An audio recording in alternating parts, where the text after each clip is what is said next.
বাংলাদেশে নিযুক্ত ভারতের নতুন হাই কমিশনার প্রথম দিনই কাঙ্ক্ষিত তথা পাক জামাতির রাজাকারের বাচ্চাদের একেবারে কলিজায় ঘা লাগার মতো যে বক্তব্যটা দিয়েছিলেন, সেই বক্তব্যের বাস্তবায়ন এখন বিদ্যুতের গতিতে এগিয়ে চলছে।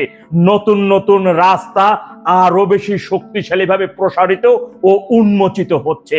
সম্প্রতি দিল্লি সফরকে কেন্দ্র করে ফেসিস্ট তারেক শুধু লেজে গবরেই গুমাখে নাই, আর পুরো শরীরের মধ্যেও গুমাইকে ফেলাইছে। এই সাম্প্রদায়িক শক্তিকে, এই বিএনপির গ্রাস হয়ে যাওয়া জামাত এবং এনসিপি দ্বারা গ্রাস হয়ে যাওয়া এই নেতৃত্বকে ধিক্কার দিয়ে আমরা বলতে চাই, এই দেশ, এই সমাজ, এই রাষ্ট্র একটি স্বাধীন দেশের মানুষের মতো আচরণ দেখতে চায়।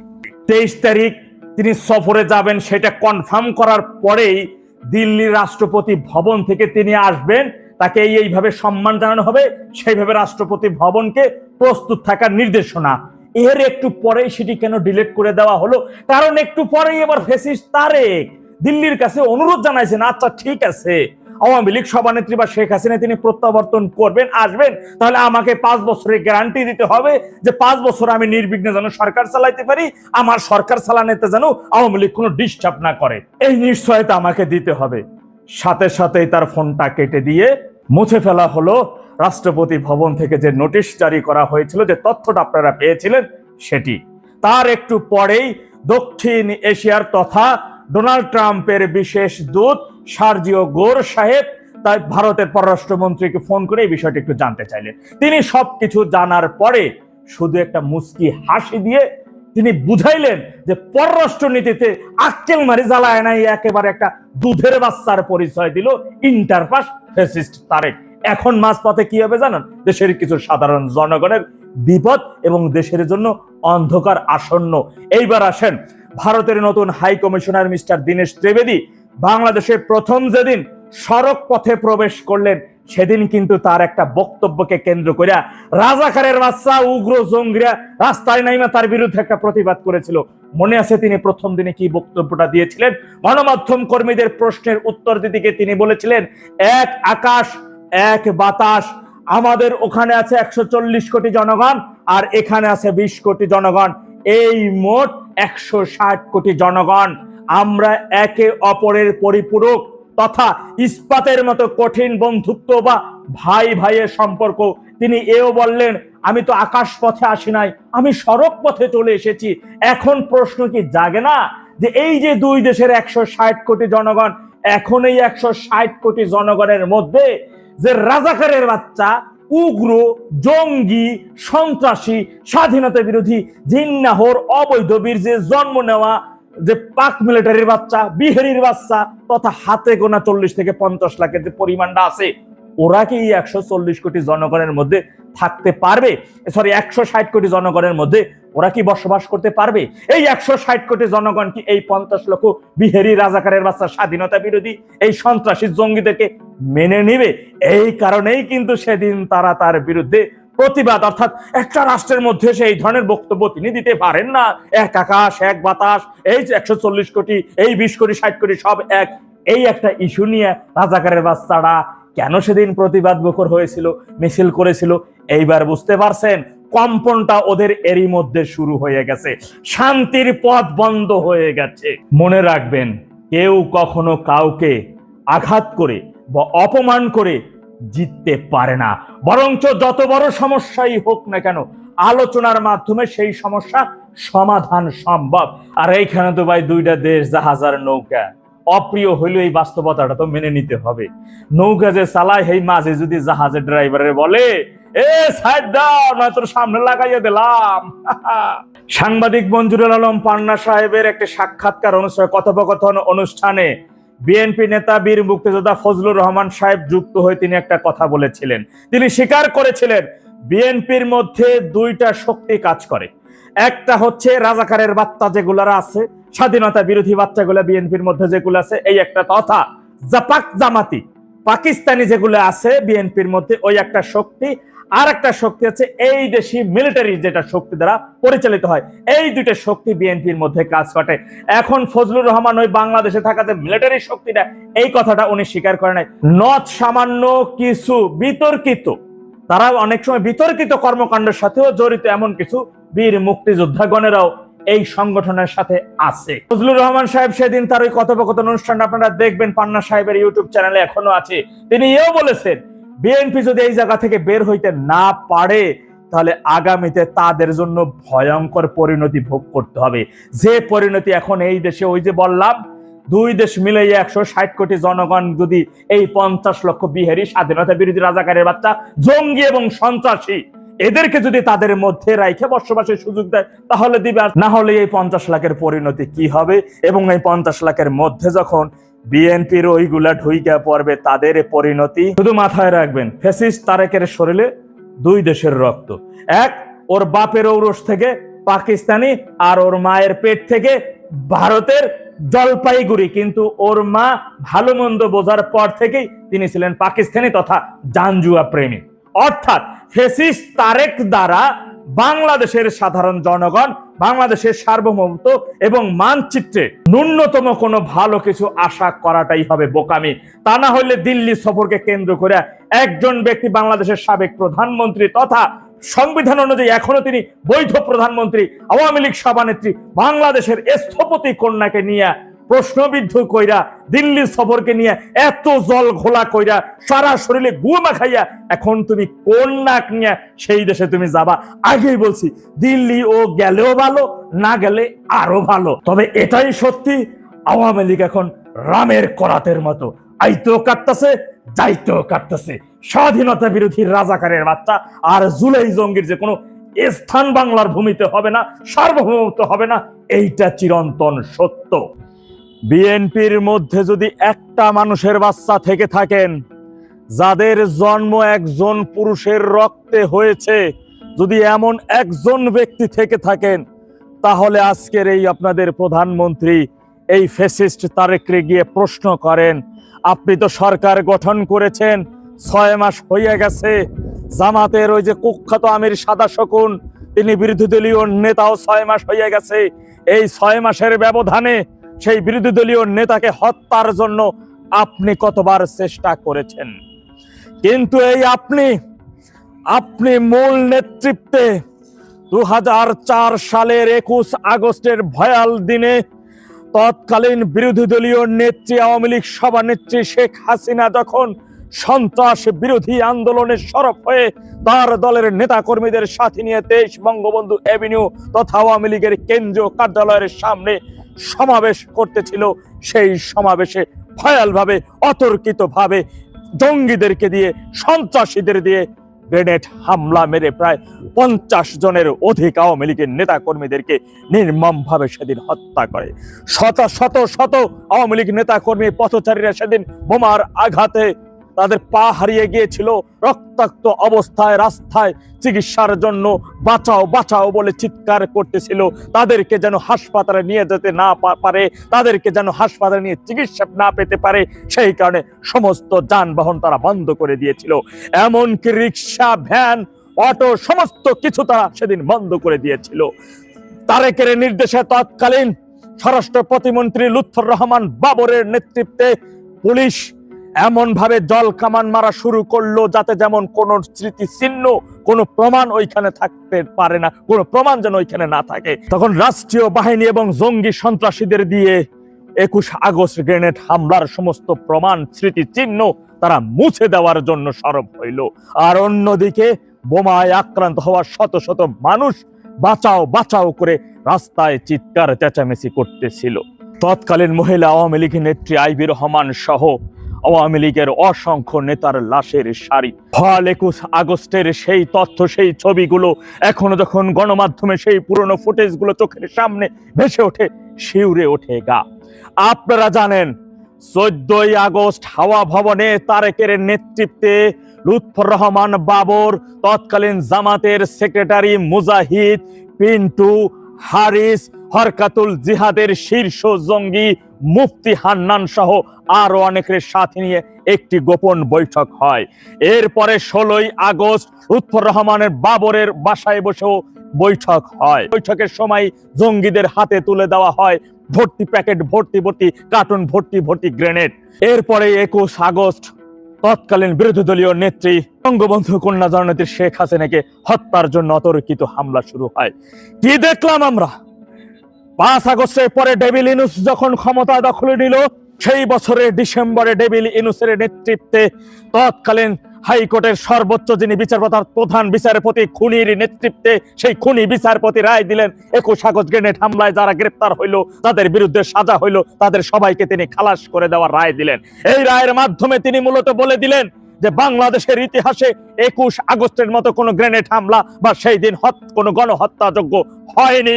এইটাই ওই খুনি বিচারপতি প্রমাণ করে দিলেন। অর্থাৎ এই আদালতকে যদি কেউ অবমাননা করে, এই আদালতকে যদি আমি বৃদ্ধাঙ্গুলি দেখাই, এই আদালতকে যদি আমি বলি এটা খয়ের খা আদালত, এই আদালত প্রহসনের আদালত, এই আদালতকে ঘৃণা জানাই, এই আদালতকে ধিক্কার জানাই, এই আদালতকে থু জানাই, তাহলে কি আদালতকে অবমাননা করা হবে?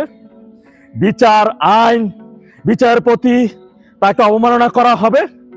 যদি অবমাননা করা হয় তাহলে সেই অবমাননা আমি 1000 বার করব ইনশাআল্লাহ। আজকে ভারাক্রান্ত হৃদয় নিয়ে বলতে হয়, 21 আগস্টের সেই মূল হোতা নায়ক ফ্যাসিস্ট খুনি তারেক আজকে রাষ্ট্রের প্রধানমন্ত্রী। মনে রাখো দেশের জনগণ, ইতিহাস বারবার ফিরে আসে, ইতিহাস কখনো না বলে না। মনে রাখো ফ্যাসিস্ট খুনি তারেক, ইতিহাস তোমার কাছে আবারও ফিরে আসবে। কোমরের ভাঙ্গা হাড্ডি নিয়ে কোন রকম নিঃশ্বাস নিয়ে বেঁচে থাকার উদ্দেশ্যে মুসলেকা দিয়া দেশ ছেড়েছিলা। 17 বছর নির্বাসিত জীবন পার কইরা এরপরে দেশে আইসা তুমি আবারও যে ন্যাক্কারজনক এবং দেশ বিরোধী জনগণ বিরোধী যে কাজকর্ম করতেছো, এর হারে হারে শিক্ষা তুমি পাবা। দেশের জনগণ তোমাকে কড়ায় গন্ডায় বুঝিয়ে দেবে ইনশাআল্লাহ। আওয়ামী লীগ ক্ষমার রাজনীতি করেছে, সেটা দৃষ্টান্ত দেখাইছে।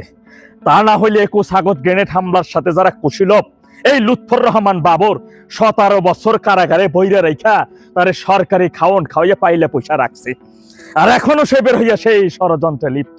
সেই ববি হাজ্জাজ পার্থরা সেই একই ষড়যন্ত্রের সাথে লিপ্ত। আজকে তারা মন্ত্রী পরিষদে স্থান।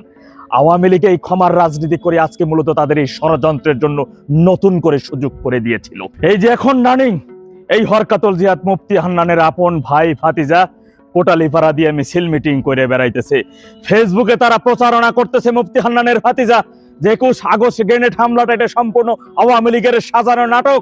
অথচ গত 17 বছর আওয়ামী লীগের কিছু নেতারাই তাদেরকে আশ্রয় প্রশ্রয় দিয়া রাখছে, দুধ কলা দিয়ে পুষে রাখছে। সুতরাং আজকের এই ঘটনা দেখার জন্য, আজকের এই পরিস্থিতির জন্য আওয়ামী লীগ তার দায় কোনোভাবে এড়াইতে পারবে না। তাই অতীতের ভুল থেকে শিক্ষা নিয়ে আগামীতে আওয়ামী লীগ কি করবে, দেশের জনগণকে সাথে নিয়ে এই জঙ্গি এবং সন্ত্রাসী মোকাবেলা এবং এদের থেকে বাংলাদেশকে সারা জীবনের জন্য মুক্ত করা, তাদের বিষয় কিভাবে জিরো টলারেন্সের নীতি নিয়ে সেই মাফিক কাজ করবে, সেই সিদ্ধান্ত আওয়ামী লীগের সর্বোচ্চ নীতি নির্ধারণেরই নিতে হবে। বাংলাদেশের ভেতরে যারা বসবাস করছেন তারা জীবনকে যেভাবে দেখছেন, আর আমরা বাংলাদেশের বাইরে যারা বসবাস করছি তারাও কিন্তু জীবনকে, বাংলাদেশের জীবনকে, বাংলাদেশকে খুব কমভাবে অবলোকন করছি না। কারণ আমাদের সবার সম্পর্ক, আমাদের সবার সূত্র, আমাদের জীবন, আমাদের আত্মীয় স্বজন বাংলাদেশেই কিন্তু রয়েছে।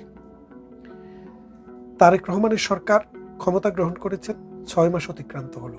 এই 6 মাসে বাংলাদেশে অসাম্প্রদায়িক চেতনা কিভাবে বুলুণ্ঠিত হয়েছে, ভিন্ন মতের, ভিন্ন পথের এবং ভিন্ন ধর্মের মানুষের প্রতি কিভাবে সহিংসতা বাড়ছে, সেটার একটা চিত্র যদি আমি বলি গতকালের ঘটনা। গতকালে রংপুরে, আপনারা জানেন রংপুরে 4 জন খুনের একটি ঘটনা ঘটেছে। খুন হয়েছেন কে? খুন হয়েছেন রংপুর জেলা স্কুলের শিক্ষক গণপতি চক্রবর্তী, যিনি সাম্প্রতিক অবসরে গিয়েছেন।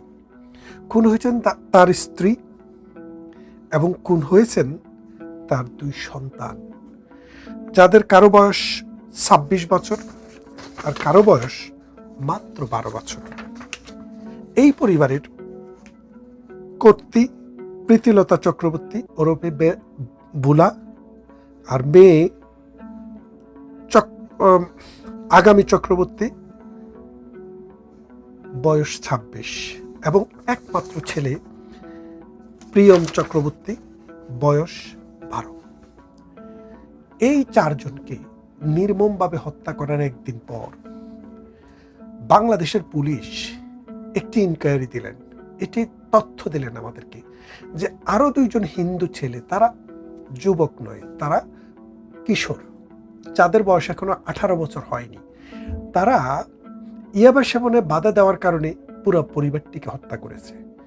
এই কথাটি যে যাই বিশ্বাস করুক, আমি বিশ্বাস করি না, কারণ এটি হচ্ছে আরেকটি নাটক। নাটকটি কি আপনারা জানেন যে ওই যে একটি বাসে, ঢাকায় যখন একটা বাসে হামলা হয়, ওই বাসে হামলার পর পেট্রোল বোমা হামলা হয়, সেখান থেকে, এবং আরো একটি ঘটনা আছে 21শে আগস্টের গ্রেনেড হামলা মামলা, এইসব মামলায় কিছু সাজানো তথ্য দেওয়া হয়েছিল। এবং বিশেষ করে আপনারা একটি নাটকের কথা জানেন, তার নাম হচ্ছে জজ মিয়া নাটক। জজ মিয়া জেলে থাকা অবস্থায় কিভাবে তাকে প্রতি মাসে বেতন দিয়ে, মিথ্যা সাক্ষী দিয়ে একটি মামলার চার্জশিট দেওয়া হয়েছিল, একটি মামলার তদন্ত শেষ করা হয়েছিল। পরবর্তীতে যখন দিন বদল হয়, তখন জজ মিয়া বললেন, আমার পরিবারকে প্রতি মাসে 3000, তখনকার দিনে 3000 বা 8000 টাকা করে দিয়ে আমাকে জেলে রেখে আমাকে এই কথাটি স্বীকারোক্তি দিতে বাধ্য করা হয়েছিল। কিন্তু দেখা গেল এই মামলার সাথে জজ মিয়ার কোনো সম্পর্কই নেই। আজকের দিনেও আমরা আরেকটি জজ মিয়া মামলা দেখলাম। এই জজ মিয়া মামলাটি হলো 2 জন হিন্দু কিশোর। খেয়াল করে দেখেন প্রতিষেধকটা কিরকম, যে যিনি মারা গেছেন বা যারা মারা গেছেন, স্কুলের শিক্ষক, তার স্ত্রী, তার 2 সন্তান, তারা সবাই মাইনরিটি কমিউনিটি, হিন্দু সনাতন ধর্মের মানুষ। এখন বিশ্বের কাছে এটা দেখানো যে এই হিন্দু সনাতন ধর্মের লোকদেরকে আরেকটা হিন্দু পরিবারের লোকে হত্যা করেছে, কোনো মুসলমান পরিবারের লোক হত্যা করেনি। চিন্তা ভাবনার বৈকল্যটা দেখেন। হত্যাকারী সে হিন্দু হোক আর বৌদ্ধ হোক আর খ্রিস্টান হোক, সে মুসলিম হোক, তাকে কিন্তু যথাযথ সাক্ষ্য প্রমাণের ভিত্তিতে কিন্তু সাব্যস্ত করতে হবে। কিন্তু বাংলাদেশে ওই জজ মিয়া নাটকের ধারাবাহিকতা, তারেক রহমানের সময়ে এটাই হবে, আমরা এটাই বিশ্বাস করি। এবং আরেকটা জিনিস খেয়াল করে দেখেন যে 21শে আগস্টে এত বড় গ্রেনেড হামলা, ওই গ্রেনেড হামলায় 21শে আগস্টে টোটাল 31 জন লোক মারা গিয়েছে, 22 জন কিন্তু জায়গায় মারা গিয়েছিল। বাংলাদেশের তৎকালীন বিরোধী দলীয় নেত্রী, পরবর্তীতে প্রধানমন্ত্রী জননেত্রী শেখ হাসিনাকে উদ্দেশ্য করে এই গ্রেনেড হামলায় যারা অংশগ্রহণ করেছিল তাদেরকে নানানভাবে বাঁচানোর চেষ্টা করা হয়েছিল। পরবর্তীতে 24শে আগস্ট যখন জঙ্গি হামলায় সরকার পরিবর্তন হয়, তখন সেই জঙ্গিরাই সরকারকে এবং কোর্টকে ডিকটেশন দেয় যে এই মামলায় কাউকে কনভিকশন দেওয়া যাবে না, যার কারণে তারেক রহমান সহ বাবর সহ যে জেলে ছিল তাদের সবাইকে বেকসুর খালাস দেওয়া হয়। এই যে বাংলাদেশ, এই যে হত্যার বিচার না করে দায় মুক্তি দেওয়ার যে সংস্কৃতি জিয়াউর রহমান চালু করেছিল, সেটা কিন্তু এখনো চলমান। খেয়াল করে দেখেন, আপনারা অনেকে প্রশ্ন করবেন জিয়াউর রহমান কিভাবে শুরু করলো? হ্যাঁ, জিয়াউর রহমান শুরু করেছিলেন। কিভাবে করেছিলেন? বঙ্গবন্ধুকে হত্যা করার পর মোস্তাক আহমেদ একটি অধ্যাদেশ জারি করেছিলেন, তাও জিয়াউর রহমানের অধীনেই ছিলেন মোস্তাক। তো ওই অধ্যাদেশটি আপনারা জানেন, বাংলাদেশের সংবিধান অনুসারে সংসদ চালু হওয়ার 6 মাসের মধ্যে যদি কোনো অধ্যাদেশ সংসদে আইন দ্বারা সংখ্যাগরিষ্ঠতা দল যদি সেটা পাশ না করে, তাহলে সেটি আর আইন থাকে না। তো মোস্তাক 87 দিন ক্ষমতায় থেকে যে আইনটি করেছিল, সেটি জিয়াউর রহমান যখন বিএনপির পার্লামেন্ট হয়, সেই পার্লামেন্টে পাশ করিয়ে বাংলাদেশকে কলঙ্কিত করেছিলেন। সেই কলঙ্ক ঘোচাতে আওয়ামী লীগ 96 সাল পর্যন্ত অপেক্ষা করতে হয়েছিল। ঠিক তেমনি এখন আবার জিয়াউর রহমানের ছেলে কি করলেন?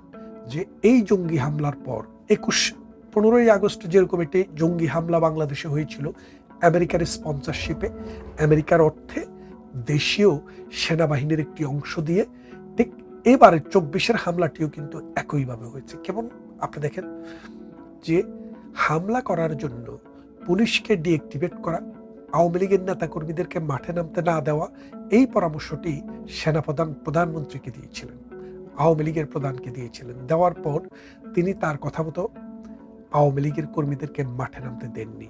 পরবর্তীতে এই সেনাবাহিনী পুলিশকে উজ্জীব করে এই জঙ্গিদেরকে ঢাকায় ঢোকার সুযোগ করে দিয়ে সরকার পতন ঘটায়। সরকার পতন ঘটানোর পর তারা শুধু আওয়ামী লীগের লোককে হত্যা করেছে তা না, অসংখ্য পুলিশকে হত্যা করে তাদের বাসায় যেটা 45 জন মেরে রাস্তায় ঝুলিয়ে রেখেছিল, সেই হত্যাকারীরা অনেকে স্বীকারোক্তিও দিয়েছে, তাদেরকে ইন্ডেমনিটি দিল এই ডক্টর ইউনূসের সরকার। সেই ধারাবাহিকতায় সেটি ছিল একটি অধ্যাদেশ। জিয়াউর রহমানের ছেলে তার পদাঙ্ক অনুসরণ করে এই পার্লামেন্টে সেই বিলটিকে পাশ করিয়ে পার্মানেন্টলি পুলিশ হত্যার বিচারটি বন্ধ করে দিলেন। তাহলে খেয়াল করে দেখেন, ইতিহাসের বিভিন্ন যাত্রায় বিভিন্ন পট পরিবর্তনে নায়ক বদলায়, চরিত্র বদলায়, কিন্তু কর্মকাণ্ডের যে ধারাবাহিকতা সেটা কিন্তু একই রকম থেকে যাচ্ছে।